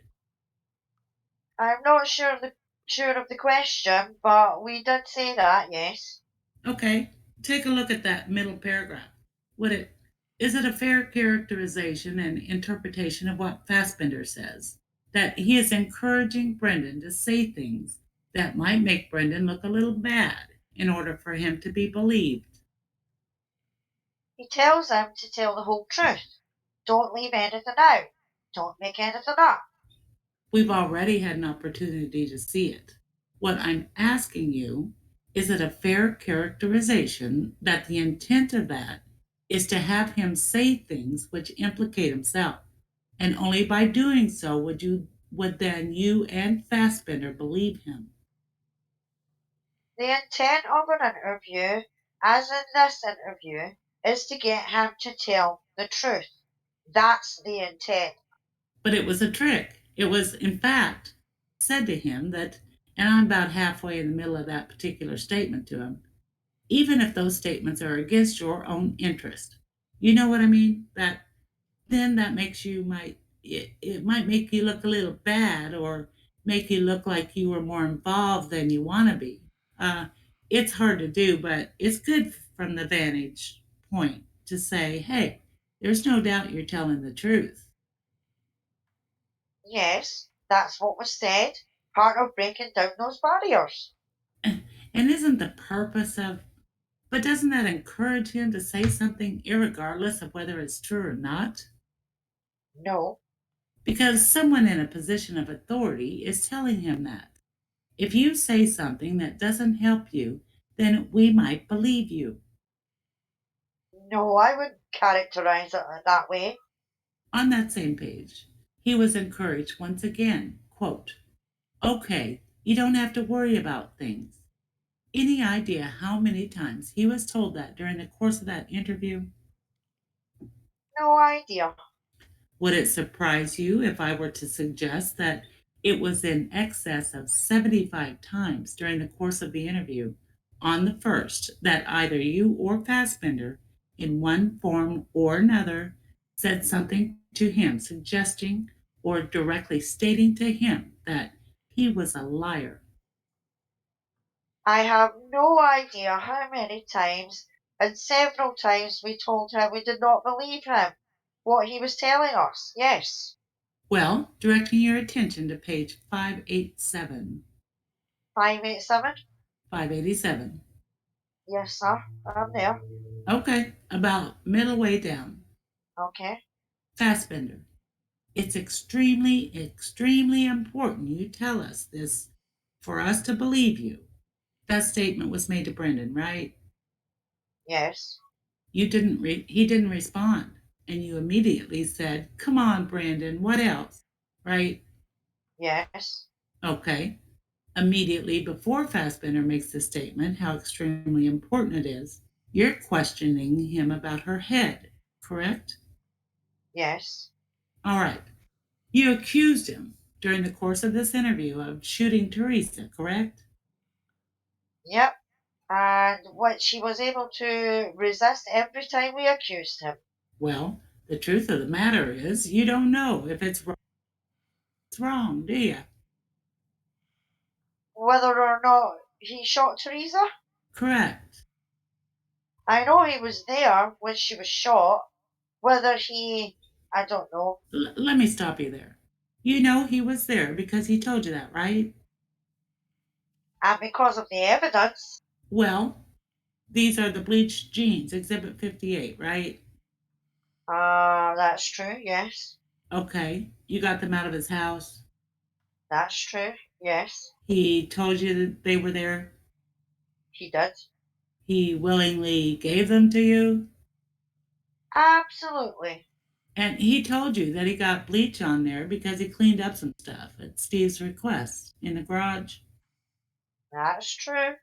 Counsel, why don't you approach, please? You're out, all right. I know it's almost 4:30. I guess I could wrap up for today just real quickly. By 4:30. By 4:30. Go. These jeans, the cuffs, the bullets, the shells, the shovels, the seat, everything that the government paraded in here, Other than these, which contain what are believed to be bleach spots, which Brendan told you about, none of these items have fingerprints, DNA, or any other scientific evidence connecting Brendan Dassey to the death of Teresa Halbach. Yes or no? That's correct. They had 5 days to clean up. No other questions for today, Your Honor. Is this can you concluded your cross-examination? I doubt it. Are you asking to adjourn today and reconvene tomorrow and continue the cross-examination? I am, Your Honor. I'll have an opportunity to review tonight, and I should be able to hopefully not take us long tomorrow.